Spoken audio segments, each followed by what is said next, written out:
Check out how large this greenhouse is. It can hold thousands of pounds of processed marijuana, and it's one of the more advanced ones they found on these counter-drug raids. He says officers did try and use a taser, but they ended up having to shoot a few rounds. I'm standing in front of the head of the fire.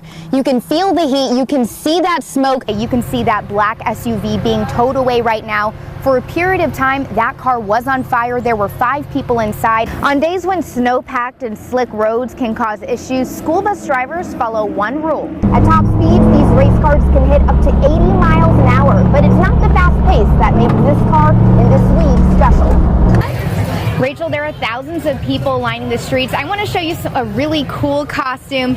Check out this UPS driver dog. It is just amazing. And there are thousands of people lining the streets with all their really unique costumes. A lot of them are handmade. And along with this parade, businesses are also doing some trick-or-treating, like this one right here. More than 100,000 Oregonians could lose access to federal food assistance. And that's if the House and Congress cuts access to the SNAP program. So tell me what you're doing to protect people who really rely on that program to survive. Police say 38-year-old Jerry Texiera is no stranger to law enforcement. A suspect is now in custody after ramming a police car and driving across Alba Ballpark. Police say they were actively investigating. We're starting with breaking news tonight. We're learning 3 Eagle Point High School students died in a fiery crash just weeks before graduating. A new poll shows a lot of people are still undecided. It says 40% of people say they will vote for Governor Kate Brown and 35% for Republican challenger Knut Buehler. More details are emerging about the death of a missing journalist. The Turkish president is promising to release more details of their own investigation on Tuesday. More than 185,000 acres have burned along the West Coast, and now people from all over the world are coming to help fight the 16 largest wildfires in Oregon and Washington. In the battle of nature versus nurture, score one for nurture. Studies show genetics might not play as big of a role in life expectancy as you think.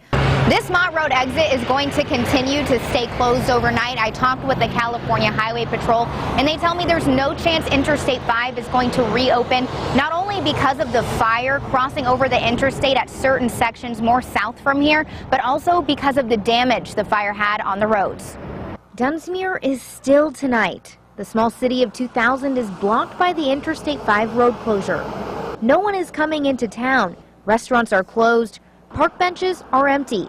Most neighbors are packed up and filling up their gas tanks.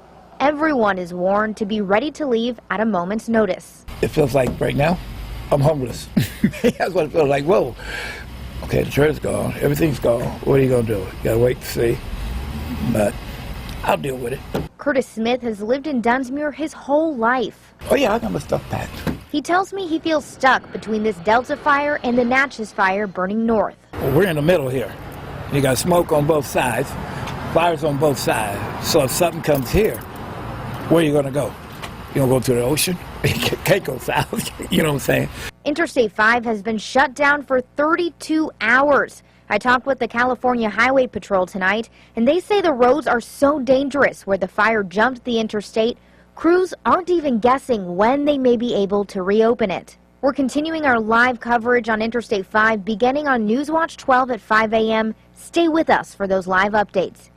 Check out how large this greenhouse is. It can hold thousands of pounds of processed marijuana, and it's one of the more advanced ones they found on these counter-drug raids. They tell me something like this can hold millions of dollars in illegal marijuana, which at the end of the day is why they want Governor Brown to declare a local state of emergency.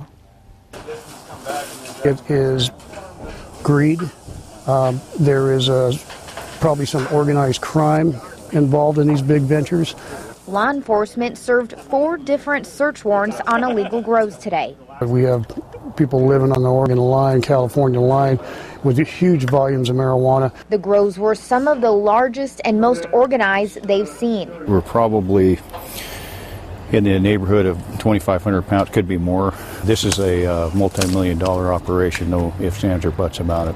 Siskiyou County officials asked Governor Brown to declare a local state of emergency.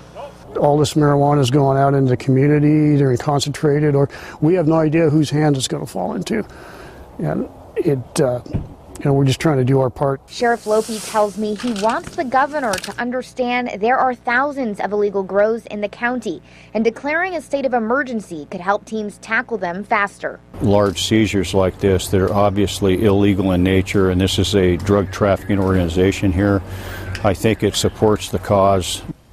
Sheriff Lopi tells me illegal grows like this one don't follow environmental laws all the time either. Coming up on Newswatch 12 at 6, find out why this is more than just a drug trafficking problem. On the California-Oregon state line, Sionan Barrett, Newswatch 12. When this veteran reached the finish line on his tour of duty, his race was far from over. Now he uses this track to put some of his past in the rear view. When you go to war, it's an extremely high adrenaline for a long period of time. There's a preparation that goes into it in order to pull it off and make missions happen and succeed. And the race cars, there's a ton of preparation. At top speeds, these race cars can hit up to 80 miles an hour, but it's not the fast pace that makes this car and this league special. It's called Warriors on Track Pac West, a nonprofit that helps some vets land jobs in a professional pit crew.